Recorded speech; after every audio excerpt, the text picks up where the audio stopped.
दोस्तों पिछले साल इंडोनेशिया के बाली में हुई G20 समिट में भारत को G20 की प्रेसिडेंसी दी गई थी, जिसके दौरान भारत ने इंडोनेशिया के साथ मिलकर काफी क्लोज कोऑपरेशन के तहत काम किया। साथ ही इंडोनेशिया ने G20 ग्रुप की जितनी भी मीटिंग बुलाई, लगभग सभी मीटिंग में भारत के रिप्रेजेंटेटिव मौजूद थे और हमने इंडोनेशिया का पूरा समर्थन किया। लेकिन जब बात भारत की आई तब इंडोनेशिया ने भारत से मुंह फेर लिया, जिसे देखकर ना तो भारत सरकार खुश हुई और न ही भारत के लोग। और अब इंडोनेशिया को इसकी सजा देने के लिए भारत ने एक काफी बड़ा कदम उठा लिया है, जिसने इंडोनेशिया की सारी अकड़ निकाल दी है। दरअसल दोस्तों, आपको ये बात जानकर थोड़ी हैरानी हो सकती है कि जम्मू कश्मीर में 22 से 24 मई के बीच होने वाली G20 मीटिंग को अटेंड करने के मुद्दे पर इंडोनेशिया ने अपने हाथ पीछे खींच लिए थे, जो एक ऐसा कदम था जिसे हम इंडोनेशिया का पाकिस्तान को एक सीधा समर्थन मान सकते हैं। और जाहिर सी बात है कि अगर इंडोनेशिया जैसा मित्र देश पाकिस्तान का समर्थन करेगा तो ये ना तो भारत की फॉरेन पॉलिसी के लिए अच्छा है और न ही इंडोनेशिया के साथ हमारे द्विपक्षीय संबंधों के लिए। इसीलिए इंडोनेशिया के एक्शन का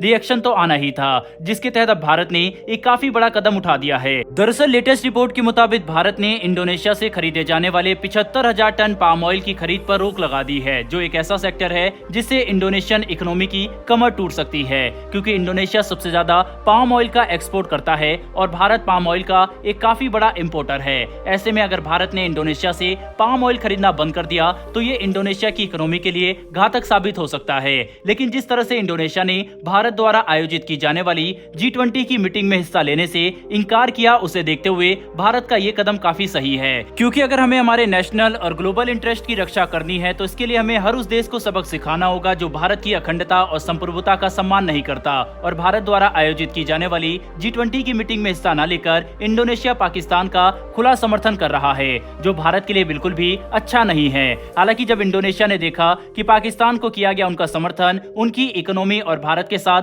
संबंधों के लिए खतरनाक साबित हो सकता है, तब उन्होंने ये बयान दिया कि वे जम्मू कश्मीर में आयोजित की जाने वाली G20 की मीटिंग को अटेंड करेंगे या नहीं, इस पर उनका फाइनल डिसीजन अभी बाकी है। यानी भारत का एक्शन देखकर अब इंडोनेशिया को अपने डिसीजन पर सेकंड थॉट्स आने शुरू हो चुके हैं। लेकिन इंडोनेशिया की तरफ से जिस तरह के संकेत मिल रहे हैं, ये कहना गलत नहीं होगा कि शायद इंडोनेशिया जम्मू कश्मीर में होने वाली G20 की मीटिंग में हिस्सा न ले। और अगर ऐसा होता है तो ये भारत और इंडोनेशिया के द्विपक्षीय संबंधों के लिए काफी नेगेटिव इवेंट होगा, क्योंकि भारत अपनी इस G20 प्रेसिडेंसी का इस्तेमाल उन देशों को चिन्हित करने के लिए भी कर रहा है जो जरूरत पड़ने पर भारत के खुले समर्थन में आ सकते हैं, ताकि हम चीन और पाकिस्तान के खिलाफ अपनी दोस्त और दुश्मनों के बीच में एक सीधी लकीर खींच सके। बहरहाल बढ़ते हैं हमारी दूसरी खबर की तरफ। तो दोस्तों, ये खबर प्रधानमंत्री नरेंद्र मोदी द्वारा देर रात अचानक से बुलाई गई एक मीटिंग के लिए एक बड़े फैसले को लेकर है, जिससे भारत ने पूरी दुनिया को हैरान कर दिया है। बता दें कि भारत का ये फैसला ऐसा होने वाला है जिस पर नेपाल और बांग्लादेश जैसे देशों की भी नजरें टिकी हुई है, क्योंकि ये देश भारत से आस लगाए बैठे हैं कि जब भारत अपनी इस परियोजना की शुरुआत करेगा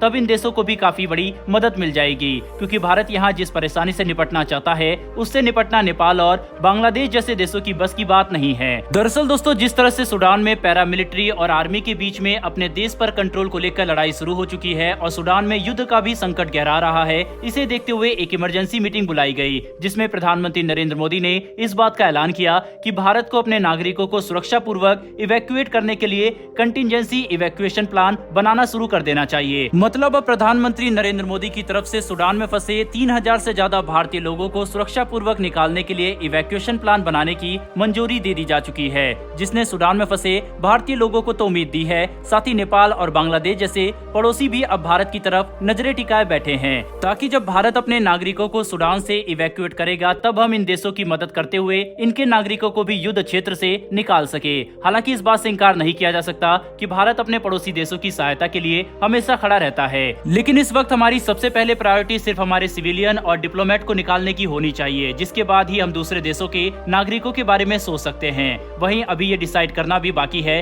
कि क्या हम इवैक्यूएशन के लिए वायुसेना के मिलिट्री ट्रांसपोर्ट एयरक्राफ्ट को भेजेंगे या फिर किसी सिविलियन एयरक्राफ्ट को, क्योंकि सूडान में हालात काफी तेजी से बिगड़ रहे हैं और अभी तक युद्ध में 4,000 से भी ज्यादा लोग घायल और 400 से भी ज्यादा सिविलियन की मौत हो चुकी है। ऐसे में हमारा इवैक्यूएशन प्लान काफी सटीकता से तैयार करना होगा, ताकि इस पूरे प्रोसेस में हमें कोई भी नुकसान ना हो। बहरहाल दोस्तों, इस वीडियो में इतना ही। फिर मिलेंगे डिफेंस और वर्ल्ड अफेयर से जुड़ी ऐसी एक नई वीडियो के साथ। धन्यवाद। जय हिंद।